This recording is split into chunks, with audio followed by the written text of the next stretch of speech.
Assalamualaikum warahmatullahi wabarakatuh. Perkenalkan, nama saya Faiza Nur Fitriyah dari kelas 3B, Prodi Pendidikan Geografi, Universitas Muhammadiyah Profesor Dr. Hamka. Di sini saya akan menjelaskan tentang Pulau Sumatera, yang lebih spesifiknya ke Patahan Semangko. Sumatera berada di 0 derajat lintang utara dan 120 bujur timur. Batas laut Pulau Sumatera di sebelah utara yaitu Teluk Benggala, di sebelah selatan yaitu Selat Sunda, di sebelah timur yaitu Selat Malaka, dan di sebelah barat yaitu Samudra Hindia. Pulau Sumatera memiliki luas mencapai 473.481 km persegi.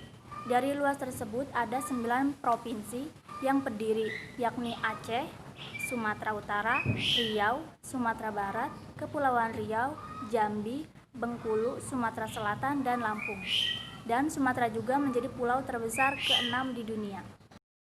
Oke, sekarang kita langsung ke penjelasan satu lahan yang ada di Pulau Sumatera, yaitu Patahan Semangko. Patahan Semangko adalah bentukan geologi yang membentang dari Pulau Sumatera dari utara hingga ke selatan, dimulai dari Aceh hingga Teluk Semangka di Lampung. Patahan ini yang membentuk pegunungan barisan, suatu rangkaian dataran tinggi di sisi barat pulau ini.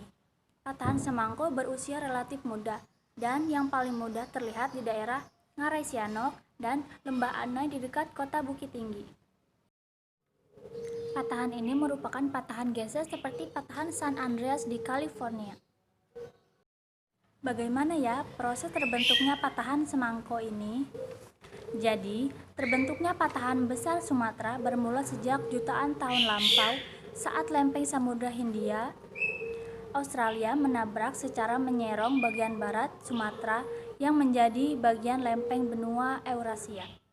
Tabrakan menyerong ini memicu munculnya kedua komponen gaya. Komponen pertama bersifat tegak lurus, menyeret ujung lempeng Hindia masuk ke bawah lempeng Sumatera.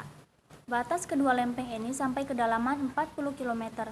Umumnya mempunyai sifat rengas dan di beberapa tempat terekat erat. Suatu saat tekanan yang terhimpun tidak sanggup lagi ditahan, sehingga menghasilkan gempa bumi yang berpusat di sekitar zona penunjaman atau zona subduksi. Setelah itu, bidang kontak akan merekat lagi sampai suatu saat nanti kembali terjadi gempa bumi besar. Gempa di zona inilah yang sering memicu terjadinya tsunami yang terjadi di Aceh pada tanggal 26 Desember 2004. Adapun komponen kedua berupa gaya horizontal yang sejajar arah palung dan menyeret bagian barat pulau ini ke arah barat laut. Gaya inilah yang menciptakan retakan memanjang batas lempeng, yang kemudian dikenal sebagai Patahan Besar Sumatera. Lempeng bumi di bagian barat Patahan Sumatera ini senantiasa bergerak ke arah barat laut mencapai kecepatan 10 mm per tahun sampai 30 mm per tahun. Sebagaimana di zona subduksi, Patahan Sumatera ini mencapai kedalaman 10 sampai 20 km terkunci erat sehingga menjadi akumulasi tekanan.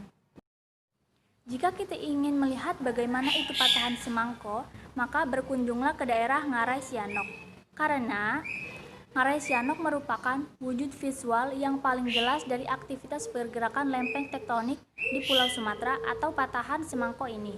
Dan Ngarai Sianok merupakan suatu lembah sempit yang dikelilingi oleh bukit-bukit curam dan juga terdapat aliran sungai kecil di dalamnya. Hal ini terjadi karena proses turunnya lempeng bumi hingga menimbulkan patahan yang sangat jurang dengan kedalaman 100 hingga 200 meter. Artinya, penurunan lempeng bumi ini sedalam 100 hingga 200 meter tersebut. Sekian video penjelasan tentang Patahan Semangko di Pulau Sumatera. Semoga video ini bisa bermanfaat. Mohon maaf bila ada kesalahan. Wassalamualaikum warahmatullahi wabarakatuh.